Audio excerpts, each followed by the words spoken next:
দীর্ঘ ৯ মাস ধরে চলা জাতীয় ঐক্য কমিশনের কার্যক্রম অবশেষে শেষ হয়েছে গত মঙ্গলবার।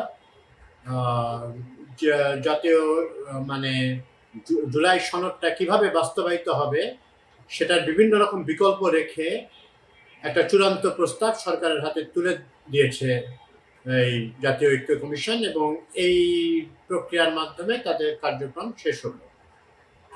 কিন্তু জাতীয় ঐক্য কমিশনের যে মানে বাই ডেফিনেশন যে ঐক্য আনার কথা সেটা তো আর আসে নাই। নানা রকম অনৈক্য সুর দানা বাঁধছে এবং অনৈক্য চলছে। অনৈক্য রেখেই এই কার্যক্রম শেষ হলো অবশেষে। এখন এখানে আদেশটা কে দিবেন? হ্যাঁ, তো এই সাংবিধানিক আদেশ জারি করার একটা কথা আছে। তো এই আদেশটা জারি কে করবেন? এটা কি মহামান্য রাষ্ট্রপতি চুপ্পু করবেন, নাকি কেয়ারটেকার সরকারের প্রধান উপদেষ্টা জনাব ডক্টর মোহাম্মদ ইউনূস করবেন? এটা নিয়ে দলের গোলের ভিতরে মত পার্থক্য রয়েছে। এনসিপি চাচ্ছেন যে চুপ্পু যাতে কোনোভাবেই না করেন, কিন্তু বিএনপি চাচ্ছে যে এটা, বিশেষত বিএনপি চাচ্ছে যে এটা যেরকম সাংবিধানিক প্রক্রিয়া, যেহেতু আমরা সংবিধানকে মেনেই আমরা রাষ্ট্রীয় কার্যকলাপ চালিয়ে যাচ্ছি, তো এটা প্রেসিডেন্টের কাছেই যাবে। গণভোটটা কবে হবে এটা নিয়েও এটা জাতীয় ঐক্য কমিশন সরকার এবং বা ইলেকশন কমিশনের হাতে ছেড়ে দিয়েছেন, কিন্তু এটা নিয়ে তো অনৈক্যর দূরীভূত হয় না এবং হওয়ার কোনো সম্ভাবনাও দেখা যাচ্ছে না।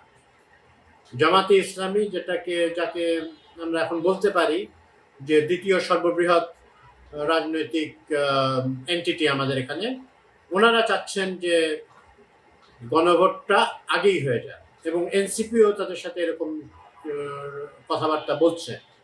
তাদের কথা অবশ্যই একটু দোদুল্যমানতা আছে, কিন্তু তারাও চাচ্ছেন যে আগে হয়ে যাক গণভোটটা। আবার বিএনপি বলছে গণভোটটা জাতীয় নির্বাচনের মাধ্যমেই হবে। এরপরে লাস্ট বৈঠকের পরে বিএনপি নেতা সালাউদ্দিন আহমেদ বেশ কড়া মন্তব্য করেছেন এই জাতীয় ঐক্যমত্য কমিশনের ভেতরে। উনি এক ধরনের পরিহাস ছলে বলেছেন, ধন্যবাদ দিয়েছেন আর কি জাতীয় ঐক্যমত্য কমিশনকে তাদের কার্যকলাপের জন্য এবং দেশে ভেতরে অনৈক্য বাড়িয়ে তোলার জন্য। উনি বলেছেন যে তাদের যে নোট অফ ডিসেন্ট দিয়েছেন তারা, যে 84টি প্রস্তাবের ভিতরে অনেকগুলোতে এই সনদের, সেগুলোর উল্লেখ মূল ইয়েতে নাই। মূল যে বইটাতে আছে ওর ভিতরে নোট অফ ডিসেন্টের কথাবার্তাগুলো নাই। তারপরে ওনারা যে পার্লামেন্টের ডুয়াল রোল অফ পার্লামেন্টের কথা বলা হচ্ছে, যে এটা একই সাথে কনস্টিটিউয়েন্ট অ্যাসেম্বলিও থাকবে, এটা সংবিধান নতুন সংবিধান তৈরি করা বা সংবিধান সংশোধন করা ইত্যাদির ব্যাপারেও থাকবে, কনস্টিটিউয়েন্ট পাওয়ার নিয়ে থাকবে, এবং একই সাথে জাতীয় সংসদ হিসেবেও কার্যক্রম চালাবে। এ ব্যাপারে তো অবশ্যই বিএনপির দ্বিমত রয়েছে, আগের থেকেই তারা দ্বিমত পোষণ করছেন এবং ওনারা বলছেন এটা সংবিধান লঙ্ঘন করছে। সালাউদ্দিন সাহেব একবারে স্পষ্টভাবেই বলেছেন যে বিএনপি এরকম চায় নাই এবং চাচ্ছে না। তারা এখানে আছে বাস্তবায়ন প্রক্রিয়ার ভেতরে আছে যে গণভোটে যা পাস হবে, গণভোটে কিন্তু সবাই একমত আছে, গণভোট একটা হওয়া দরকার, কিন্তু কবে হবে এটা নিয়ে প্রচুর অনেকের সুর আছে। তো গণভোটে এখানে বলা আছে সনদ বাস্তবায়ন প্রক্রিয়ার একটা বুকলেটের মতো বের করেছেন, যে যেটা পাস হবে সেটা সংসদে যাই আলোচনা হোক, এটা 270 দিনের ভিতরে 270 ক্যালেন্ডার ডেজ 9 মাসের আশেপাশে, এর ভেতরে যদি কোনো সিদ্ধান্তে না আসতে পারে তাহলে এটা অটোমেটিক বাস্তবায়ন হয়ে যাবে। এটাতেও সালাউদ্দিন সাহেব হয়তো বা সঙ্গত কারণে এর প্রতিবাদ জানিয়েছেন, মানে ওনার দ্বিমতটা উনি খুব খোলাখুলিভাবে জানিয়েছেন যে এরকম তো হতে পারে না, এটা সংবিধান বিরোধী এবং জাতীয় সংসদেই এই গণভোটের সবকিছুই জাতীয় সংসদের মাধ্যমেই পাস করতে হবে। নোট অফ ডিসেন্টের ক্ষেত্রে উনি বলেছেন যে এগুলো যারা ম্যান্ডেট পাবে, গভর্নমেন্টের ম্যান্ডেট পাবে, তারা যে বিষয়ে সবকিছু একমত আছে সেগুলো বাস্তবায়ন করবেন, কিন্তু যেগুলোতে তাদের নোট অফ ডিসেন্ট আছেন সেগুলো জাতীয় সংসদে তারা দেখবেন কি করা যায়। তাহলে অবশেষে কি দাঁড়ালো? জাতীয় ঐক্যমত্য কমিশনের যে 9 মাসের যে আলাপ আলোচনা হলো, এবং আমরা দেখেছি, এবং ঐক্যমত্য কমিশনও বলেছেন আলী রিয়াজ সাহেব, এবং এটা চেয়ার কিন্তু প্রধান উপদেষ্টা স্বয়ং বলেছে খুব সৌহার্দ্যপূর্ণ আলোচনা হয়েছে, এবং আমরা যেসব ভিজুয়ালস দেখেছি সেখানেও দেখা গেছে যে বেশ সৌহার্দ্যপূর্ণ আচার আচরণ বা তাদের ভিতরে যে মত বিনিময়ের ভিতরে এক ধরনের সৌহার্দ্যের ছাপ আমরা লক্ষ্য করেছি। কিন্তু যে বিষয়ে দ্বিমতগুলি সেগুলো দূরীভূত হয় না। দুঃখজনক হলেও এটাই সত্য।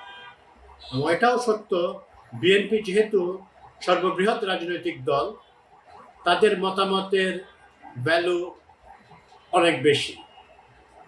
হ্যাঁ, সবাই ইকুয়াল, সব পলিটিক্যাল পার্টি যারা পার্টিসিপেট করেছেন তারা ইকুয়াল, কিন্তু বিএনপি ইজ মোর ইকুয়াল দেন আদার। আর ইকুয়ালিটির কথা বললে তো সরকার প্রধানকে আমরা দেখেছি বারবারই যে বিভিন্ন বিষয়ে তার দেশের সংকটকালে বা বিদেশে যাওয়ার ব্যাপারে এগুলোর ক্ষেত্রে ওনারা সবসময় বিএনপি, জামাত এবং এনসিপি এই তিনটি দলকেই তারা প্রায়োরিটি দিয়েছে।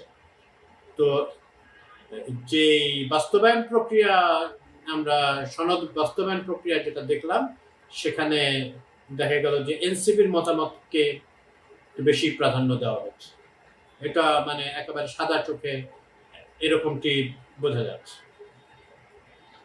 তো সনদটা বাস্তবায়িত হোক, এটা তো আমরা চাই, কিন্তু পলিটিক্যাল পার্টির ভিতরে সবচেয়ে বড় পলিটিক্যাল পার্টি যদি এ বিষয়ে একমত না হন, এবং ওনারা কারণও দেখিয়েছেন কেন ওনারা একমত নন, তাহলে তো আসলে যে ঐক্যমত্য কমিশনের যে আলাপ আলোচনার রেজাল্টটা তো জিরো। কেউ কেউ তো বলেই ফেলছেন যে 9 মাস পরে একটা অশ্বডিম্ব প্রসব করলেন জাতীয় ঐক্যমত্য কমিশন। এটা আমরা এরকমটি বলতে চাই না, আমরা মনে করি যে ইন্টেনশন ওয়াজ গুড, কিন্তু বিভিন্ন পলিটিক্যাল পার্টি তো তাদের নিজেদের ইন্টারেস্টগুলো দেখছে, দেখাটাই হয়তো স্বাভাবিক। তো সেরকম ঐক্যমত্যে যতটুকু ছাড় দেওয়া দরকার ছিল, বিএনপি সব পার্টি কিছু কিছু ছাড় দিয়েছে, কিন্তু এনাফ ছাড় দেওয়া হয় নাই। হলে তো এটা এক ধরনের ঐক্যমত্যে আসা যেত। তো এই জুলাই সনদ বাস্তবায়ন প্রক্রিয়া যদি প্রশ্নবিদ্ধ হয়, তাহলে আসন্ন নির্বাচনটাও প্রশ্নবিদ্ধ হয়ে যায়। এমনিতেই নির্বাচন হওয়ার ব্যাপারে মানে এখন মোটামুটি জানে যে নির্বাচন হবে, কিন্তু নির্বাচনটা কতটা ফ্রি ফেয়ার এবং কতটা লেভেল প্লেইং ফিল্ডের ভিতরে হবে সেটা নিয়ে তো প্রশ্ন রয়ে যাচ্ছে। আইন শৃঙ্খলা পরিস্থিতি, পতিত আওয়ামী লীগ সরকারের নানারূপ নাশকতামূলক তৎপরতা, প্রশাসনের ভিতরে ঘাপটে মেরে থাকা বিভিন্ন স্বৈরাচারী দোসরদের অপতৎপরতা ইত্যাদি নানা কারণে নির্বাচনটা তো প্রশ্নবিদ্ধ হয়ে গেল। এবং যদি মূল পলিটিক্যাল পার্টি যারা মূল কম্পিটিটর এই নির্বাচনে, আসন্ন নির্বাচনে, তাদের ভিতরে মৌলিক বিষয়গুলো নিয়ে তাদের যদি মতভেদ এত এত শক্ত থাকে, এত মানে অনতিক্রম্য হয়ে যায়, তাহলে ইলেকশনটাও প্রশ্নবিদ্ধ হবে। এবং জুলাই সনদটা আসলে তো বাস্তবায়িত হওয়ার বাস্তবায়নের প্রক্রিয়াটা খুব জটিল হয়ে গেল। এখন এর থেকে মুক্তির উপায়টা খুঁজে বের করাটাও অনেক কঠিন।